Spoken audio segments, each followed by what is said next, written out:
Welcome to the Education Marketing Leader podcast with Chris Raposo. If you're looking to dive into the latest industry insights, draw inspiration from education success stories, or just want to sharpen your marketing skills, you're in the right place. Here, we bring you a diverse range of voices from experts and leaders in the field, offering you a unique blend of professional development and practical strategies.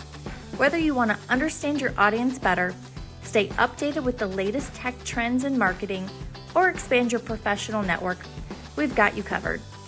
So while you're driving on your morning commute or winding down after a busy day, let's explore the dynamic world of education marketing together. Hello, everybody, and welcome back to another episode of the Education Marketing Leader with Chris Raposo. Today, my guest is joining me from the Bluegrass State. Her name is Laura Rudolph. She's the founder of Square One Consulting, CMO at Be Light Care Consulting, and she is a former university marketer at Transylvania University and Marshall University. Laura, welcome to the show. Thanks so much for having me, Chris.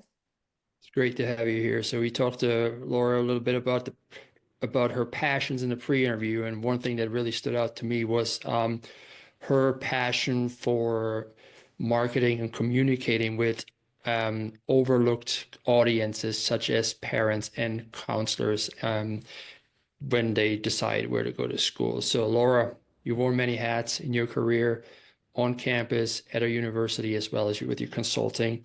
What initially drew you to focus so deeply on parent and counselor engagement, and why do you think these groups are often overlooked? Yeah, I think anyone in higher education long enough sees that parents and counselors they're always peripherally in the picture, but rarely are they the primary strategy. And so what really drew me in was just noticing that while leadership and marketing teams were really working hard on the student outreach perspective, there were these two critical audiences I felt that were kind of being treated like secondary players, and that's the parents and the high school counselors. And it's not because, we didn't care. I think it's not that admissions teams don't recognize that those are very important audiences. It's just that if you're a small team and you're having to prioritize, you're going to prioritize the student experience. One of the things that I see, and I tell a lot of my clients this, is that parents aren't just along for the ride, they're driving the car. And the counselors they're kind of the GPS that are checking in on the students when they get lost. And those are two really critical pieces. And they are influencing a student's journey behind the scenes at a very high level. So ignoring them doesn't really reduce their impact in any way. It just means that you're really missing out on an opportunity to engage somebody. And I saw this gap at many institutions. The good news is it's not necessarily about adding more work. It's about helping institutions kind of recraft some of the communication they already have and communicating smarter with the people who are already driving that process.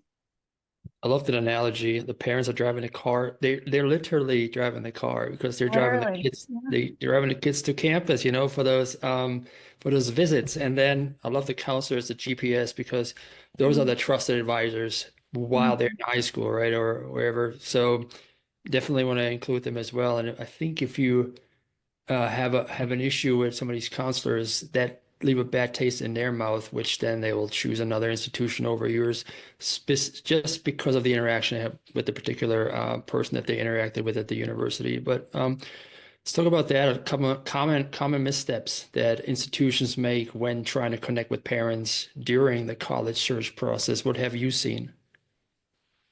I think there's a few. The first, to me, I think, is that we just overcomplicate it a little bit.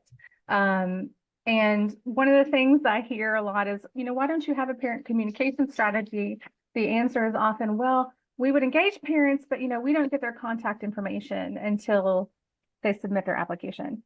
And my response is, been collected earlier. I mean, it's really not a difficult step to take. If you have a great CRM, if you're a Slate school, add a parent field to your inquiry forms, add it to your events, add it to your applications. make sure that it exists everywhere that you would expect a student to submit information. And the great news is that students are willing to give you that information if you just ask. And there's research everywhere that backs this up.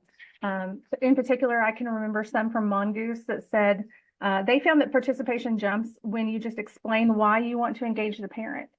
So if you just say, hey, we would love your parents' email because we want to send them information you might not be interested in. Information about financial aid, payment plans, and students are willing to then provide that information to you. So I think another misstep is assuming that parents are going to need glossy marketing. They're going to need a lot of effort. They need constant updates.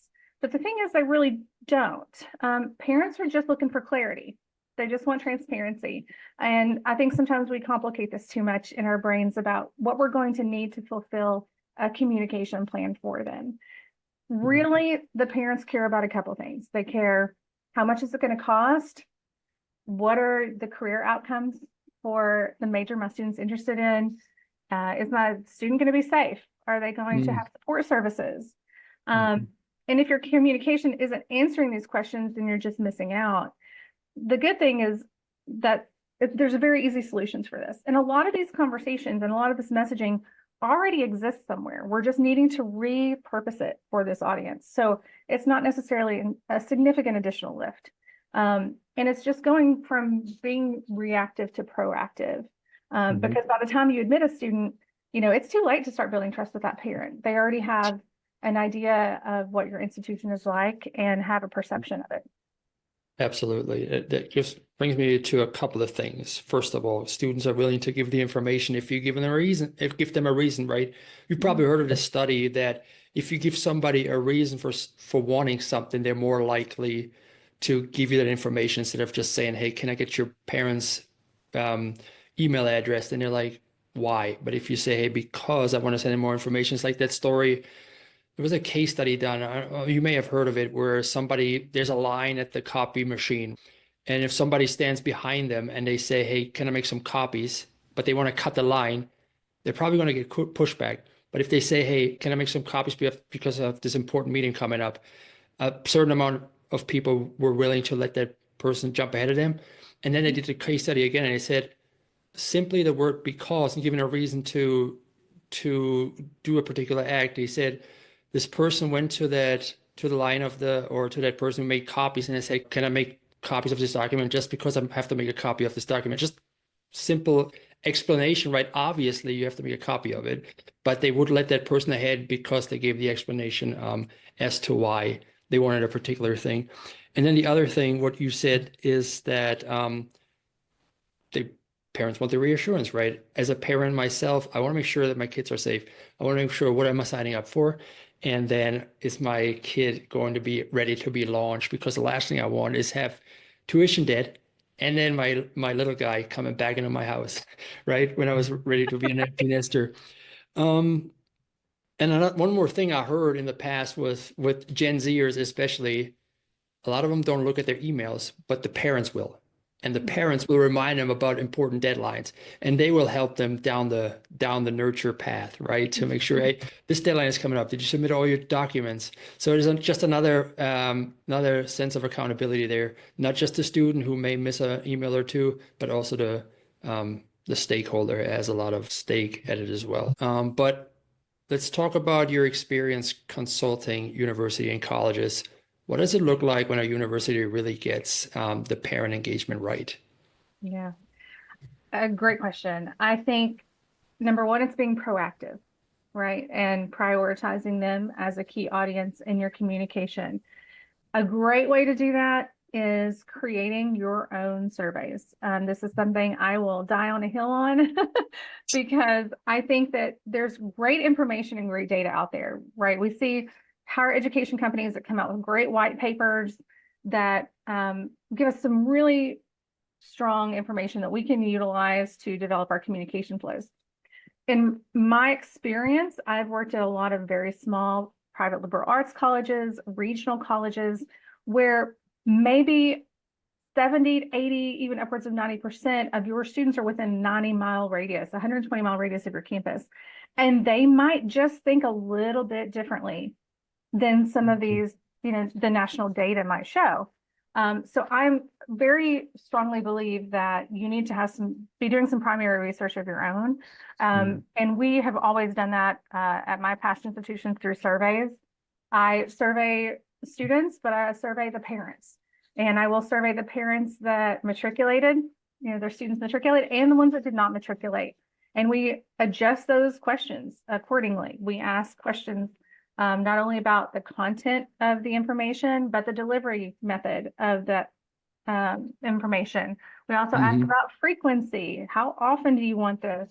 And then just, some general questions about, were there any gaps in messaging? Were there things that you would prefer to have had that you didn't see? And I think that when you're really proactive like that, that's definitely going to give you insights that you're not going to have and other institutions are not going to have about themselves. From the communication side, I think you're doing it right when the communication you're writing feels more like you're in partnership rather than you're pitching to them. One campaign, and you alluded to this a moment ago, that just came to mind, is at an institution we did a parent text reminder system, and there were some people who were hesitant because there is a tradition in higher education that the student should drive the search process, and that is kind of how I was taught when I first came in 17, 18 years ago, and I completely respect that. I agree. We want those students to take initiative and be the person who's driving that college search process. But then there's reality, right? And the reality is that there's parents who are helping them get to where they need to go. And so what we did is we chose that at critical junctures of the admissions process, wherein oftentimes when we saw hurdles on the student side, we're going to focus on sending timely text nudges to the parent. And we're going to use them to be that driver to get those students over those hurdles that we're seeing in the application process. So we sent text nudges before FAFSA deadlines. We sent it before, obviously, deposit dates. A huge one for us was enrollment forms. So when we got to the point where, there's 10 or 12 forms that a student needs to fill out to be able to fully enroll, we would text the parent when it was 5 days before the deadline. And it would be something very, very informal. And it would say, hi, heads up, the enrollment form for this is due in 5 days. Your student hasn't completed it yet. We just thought you would want to know and help them get over that hurdle. Here's the link. Parents loved it because it reduced stress on their part. A big amount of the anxiety and stress that we saw in our surveys was they wanted to support their student, but they didn't want to hover. And I think that's an important thing to think about. And the thing is that it worked. We saw higher completion rates on our enrollment steps. And here's the thing, it was not a massive overhaul. It was really low lift, but it was very high impact. And those are the strategies that, enrollment teams of any size are really capable of executing when they're empowered to do so, or when they have the time to be proactive and think about it. Because those, a well-timed text can really be the difference between a student missing a deadline and a student enrolling and depositing. Hey everyone, thanks so much for tuning into the show today. I hope you enjoyed so far. Have you ever thought about starting your own podcast, but were just overwhelmed by the sheer amount of work that goes into it? I get it. After producing over 100 episodes for the Education Marketing Leader, there's a lot of time that goes into this, time that most of us simply don't have. And that's where the Education Marketing Leader podcast production service comes into play. Me and my team will take care of the heavy lifting, from scripting, strategy, editing to promoting. All you have to do is show up, record your episode, share your expertise, connect with your audience, and build your personal brand. So if you've been sitting on a podcast idea, today is the time to act. Reach out to me via DM on LinkedIn and we'll get you started. And now back to the episode. 100%. Those texts are very important. And it's a timeliness as well, right? If it's too early, then it's like it's forgotten. If it's too late, you're stressing them out even more during that process. Talking about the texting, because you started up, I saw that you were at Transylvania and then Marshall So your time on campus was about 10 years. So let's say 10 years ago, things might have been a little bit different, right? When you marketed to potentially boomers or Gen Xer parents. Yes, yes, yes. Now you're coming into millennial parents, is right? How does the generational shift in parenting change the tone, channel, and timing of outreach? You already alluded to it, that it was texting now, right? It may have not landed well 10 years ago. Absolutely. Yeah, I'm at kind of my third generation of parents since I've been in education, but I'm at my most fun group generation of parents, I think, when it comes to content development. It's a really interesting crossroads in higher ed that we're at because, like you said, in those early years that I was in education, so around the 2008 to like 2012, 2014, we still had a lot of boomers. We were using more formal language. One thing that boomers really loved were kind of the high-end, fancy, special things on our campus. So I remember writing about our Tempur-Pedic beds and rock walls, and there was really like extra special things that made us stand out on our campus. And then came the Gen X parents, and they were very skeptical of anything that we had to say. They were very pragmatic.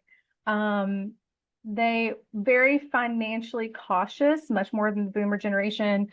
And it was at that point where in my career, I thought, these generations are different enough. We need to scrap what we had for these parents and we need to start over because they're just a different group of people.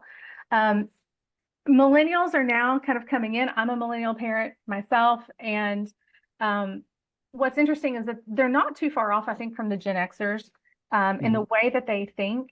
The biggest difference, I think, with the millennial parent is that it's the one group of generational people that for the first time are digital natives. And we really haven't had fully digital native parents until the millennial population. And so, I grew up not having a computer. And then I remember the days of having the computer and the internet. And I didn't have a cell phone until I was probably 17 years old. And so, but now I'm just completely ingrained and it is part of my life and it's part of my life as a parent. And I am a Google searcher, and that's what this generation of parents are too, right? We're going to Google everything. We may now even chat GPT everything, right? And so it's just a very different group of people. And so this group just has a little bit more expectation of instant information, and they value authenticity over the polish that I think those boomers expected. And, on top of that, now we're generating with their Gen Z kids, and they're very independent. They're kind of allergic to anything that feels like traditional marketing. They're just a very different group of students. So I think when it comes to millennial parents, there's just some things that are going to be more important to them. But what's really universal is clarity, transparency, and timely information. And you just have I don't think that's ever going to change from this point forward with parents. It's not really about chasing trends with them. It's just respecting how they communicate as a family and they make decisions together, kind of moving forward and making sure that you're supporting them emotionally as a family a little bit more, and making sure that they feel like they're making the best decision for their student. Yeah, absolutely. And you speak the language, millennials, right? Because you're part of that audience, and so it makes it more fun to communicate with them, and you know what triggers them and what doesn't. And I'm a millennial too, but I'm like one of the first ones. Like I think 82, they say it starts. I'm 83, so I'm on the older side. But yeah, I remember that having that first cell phone when I was 18 years old, and I was kind of embarrassed. I was like, oh, this is crazy. I don't want to show that off because it's so unnatural to carry around a phone as a 17-year-old. And nobody carried around phones, only very important business. Well, and we had phones, but we only called with them. Like texting was not a thing for a long time. And I remember in the earliest stages of my career when there was a lot of conversation about, should we text students? Should we text, forget texting parents, should we even text students? Because they feel like that is a very personal experience. And like, do we really want to be in that realm of having those conversations? And now an expectation of life Yeah. with brands, not just higher education. So that has changed significantly too over the years. Yeah, I agree. I agree. I noticed that during Giving Day, I went to the University of Florida, and during Giving Day, I got all these emails, I got these flyers. I didn't act on it, but I was walking around outside, and while I was in Tampa visiting, I got a text from UF say, "Hey, can you spare $20 to get a t-shirt?" I was like, "Oh, what the heck?" Click the link, give the $20, you're done with it. Very fast, got my t-shirt. But I would have never acted on it when it's a mail piece or an email, right? Yeah. So texting, very, very powerful. Let's talk supporting counselors a little bit. You mentioned that most schools are missing the mark there. What are they getting wrong in terms of messaging or delivery? I don't think it's about effort. Again, I think a lot of especially admissions counselors who are the boots on the ground, I think they know that those counselors are really important to them in developing their territories. But I think a lot at the marketing level, we sometimes treat counselors as just a mailing list. Right. And it's like, oh, let's just send counselors a newsletter this month with information. And I think that worked for a while. I actually remember in my early days, we had a monthly counselor newsletter. And at some point, one of the leadership individuals came to me and said, hey, we're going to stop doing it because we've had counselors saying that it feels like we're spamming their inbox. And I think that was kind of, they're like, well, we don't know what else to do. So we just won't communicate with them like that at all if we can't do a newsletter. But I think that CRMs and it have obviously advanced a lot. And I think that personalization is just so expected now that we need to start having the same expectation that we do for counselors as we do for the students and the parents. Yeah. And, I'm all about being proactive, and I've talked about surveys for students and counselors. But at my last institution, the last 2 years, we decided we're going to survey counselors as well.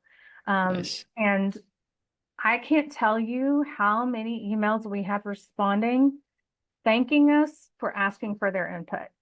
And I think that really told me that is not something that's done frequently, that we're not necessarily asking what they want and when they want it and how they want it delivered.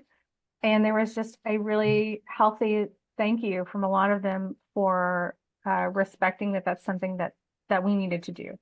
And from that survey, I think we had some really great results. And there was very clear feedback, which is also great because when you have very clear feedback, it's very easy to make changes.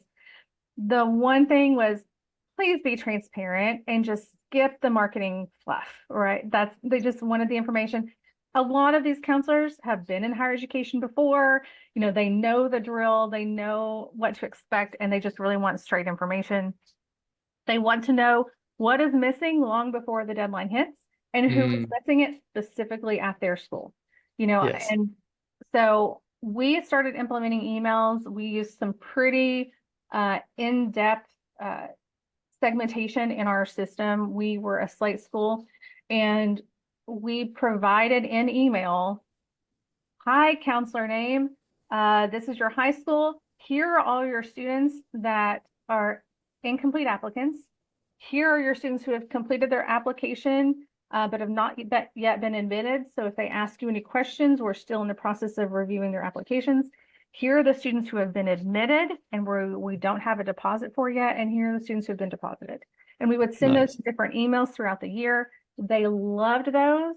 The ones that they loved the most were when we would tell them, here are the students missing transcripts. And they would respond and be like, I just sent all 5 of them to you, right? Nice. And because it gives them something to act upon, and they can do it and they can check it off their list, and they're not having to search for that. I think sometimes schools, we just overthink these kinds of things. They're not asking for the world. They're just asking for really simple, clear communication. And the thing is that they have high caseloads. They have very limited resources. They have multiple roles, especially when you're talking at public schools. They might have 400 students that they're responsible for. They're also registrars. They're registering these for students for classes.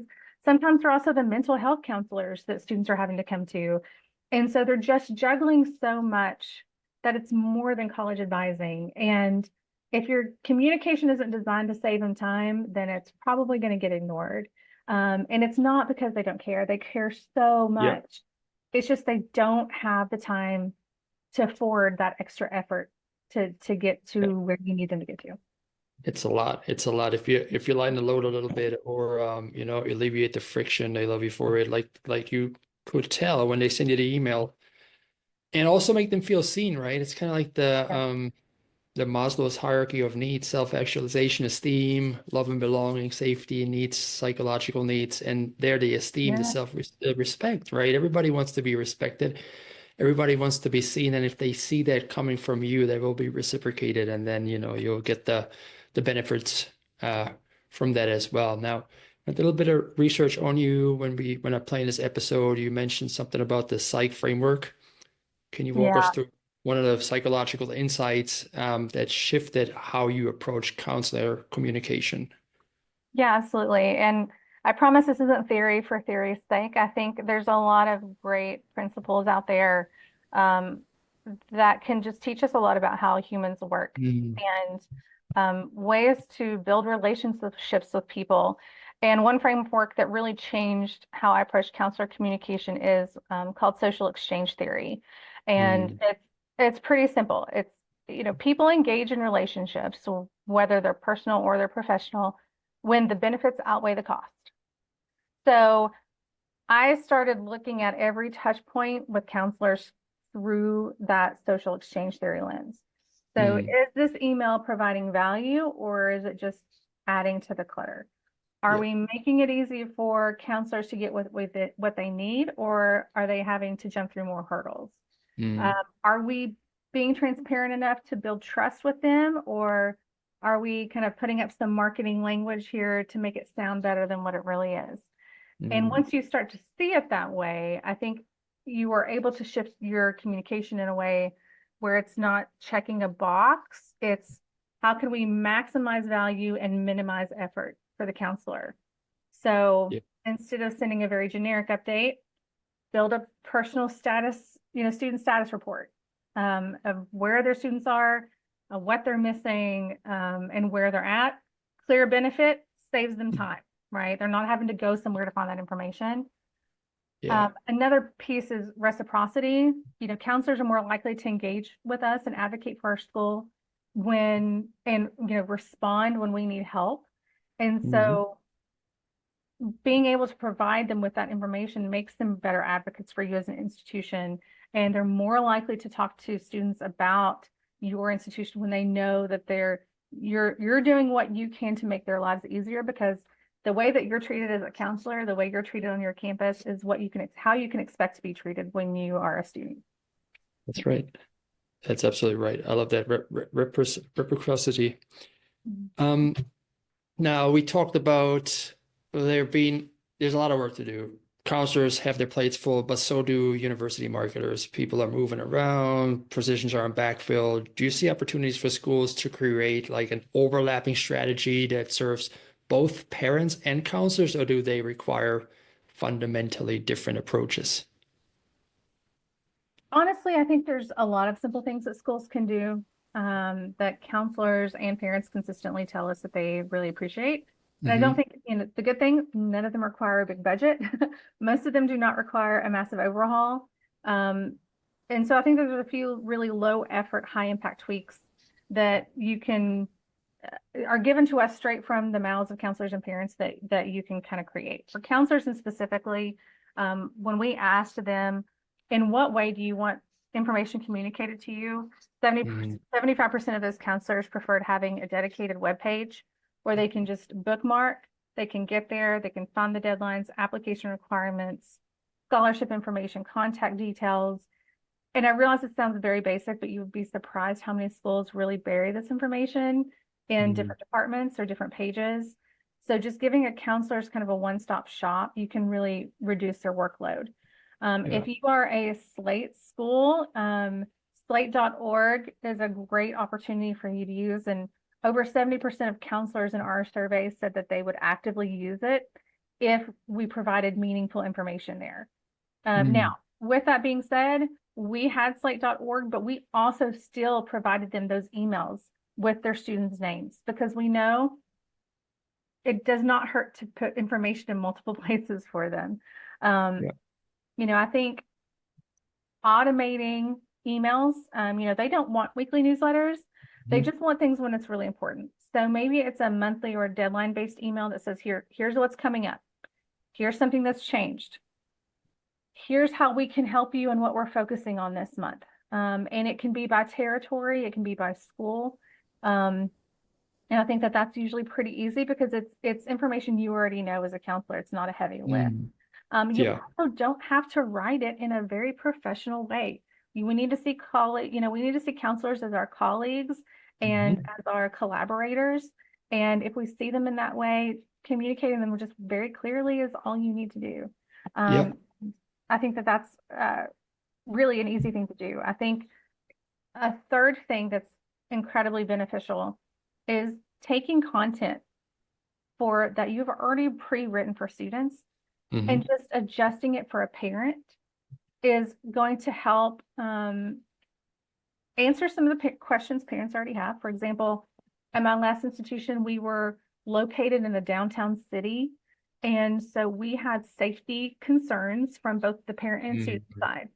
We had a great student email.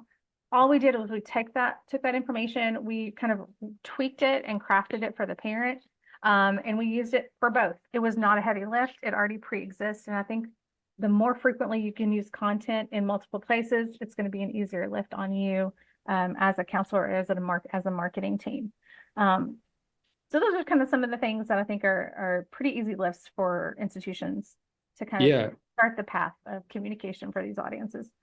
Especially the web pages, you have them there, you can up them frequently, and it just have people go on there whenever they're available to go there. Now, my question is this. You said that sometimes these pages are buried. Where would you suggest people would house those pages for the counselors to be easily found? From my experience, the counselors expect it to be in admissions. Regardless of whether it's financial aid information, regardless of whether it's financial aid information or it's information about resources for scholarships or whatever it might be, you can link to those individual areas of your website from a counselor landing page. But for the most part, I think the expectation is I am part of the admissions process as a high school counselor, so I am going to go to the admissions page to find that information. Another piece that was highly recommended by counselors was what we called a one-pager, a one-page printed sheet of information. They actually preferred it digitally. That's a back and front of just everything they need to know as a counselor. And it doesn't have to be pretty, right? We're not handing these things out to prospective students. It's not a marketing piece, it's an informational piece. And we developed one of those in an institution I was at, and then we just updated it from year to year. Counselors loved it. They were able to put it into systems that they had themselves, so that way multiple counselors had access to that digital information. And then we're also not having to dig for it on a regular basis. Makes a lot of sense. One-pagers are something that I use all the time to communicate the value of a particular product that we have, right? So easy use, easy to update as well if you need to. As we wrap up the episode, let's say there's a university marketer listening in here who hasn't prioritized their audience before. So what's one first step they can take in the upcoming month to start building meaningful connections with parents or counselors? This is the best time of year to listen. I think listening is the best thing you can do at the end of a cycle, because you can quickly send out a survey, and this does not have to be extensive. For counselors, send them a 5-question survey. Ask them what communication helps them the most, when they want it, and what information they need. And that's can be a great piece of information for you to go into the fall to create whatever you need to do to make it a really great experience for them in the next cycle. For parents, again, I also think listening, I think you should have a parent survey over the summer. But if you are thinking that you want to do something immediately for parents who might be of those admitted or deposited students, I would say over the summer, why not create a couple of emails that are like Q&As covering cost, covering when your bill is going to come, covering any of these little pieces of information that they may need to know in the coming months to make sure that their student makes it from May to August or September and actually make it on campus. I think answering, the great thing is that we have emails, I'm sure, that have been saved from years. Go to your counseling team, get all your counselors together and say, hey, what kind of questions have we been having from parents lately? And create a 5 email series just like that, answering those very simple questions. And I think that's a really great place to start. Yeah, I think so too. That's great insight. Thank you so much for that, Laura. So how can people connect with you to continue the conversation, and also tell us a little bit more about Square One Consulting and Be the Light Consulting? Yeah. So at Square One Consulting, it's my primary consulting business. I focus, I say, from strategy to slate. So I can help with enrollment marketing solutions all across the timeline. I try to help institutions kind of cut through some of the noise and some of the content that may have been written, many moons ago, and updating it for our audiences, making sure it's really student driven and empathy focused, and also building sustainable communication strategies. And especially for overlooked audiences like parents and counselors. I'm really like to focus on pouring into small schools, regional schools. Maybe your small staff cannot handle it. I like to go in, kind of help set you up. I like to joke that we try to start you from square one, and then we'll build you up. And then I like to hand it over and pour into your people and get you on the road to where you no longer need a consultant. I hope you don't need me for the long term. I want to make sure that I can set you up to be successful for the long term. So whether it's smarter late delivery usage, or it's about creating really great communication to your audiences, I'm here to help teams feel more confident and capable. So you can connect with me on LinkedIn. I love to post thoughts and communicate with everyone, all the colleagues of mine in higher ed on LinkedIn. And you can also find me on my website, which is square1ky.com. And you can read a little bit more about my services there. And I have an insights blog where I just kind of post musings about higher education. Awesome. Laura, I'll be sure to tag you in the recap and share the website as well in the show notes. So Laura, really appreciate you being part of the show. I thought it was very insightful, and I'm sure it's going to help a lot of people. Thanks so much, Chris. Great to be here. You bet. Take care. And that's a wrap for this episode, everybody. Thank you so much for tuning in to Education Marketing Leader Podcast this week. If you enjoyed this episode, be sure to share it with your friends and your network. And if you ever thought about starting your own podcast, now that you listen to one and you got inspired, reach out to me via DM. We'd love to help you launch your own. We'll take care of everything for you, the scripting, the strategy, the editing, the distribution. All you have to do is show up, connect with your audience, and build your personal brand. So if you're ready for it, let's chat. And for everybody else, we'll see you next time at the Education Marketing Leader Podcast. Take care, friends.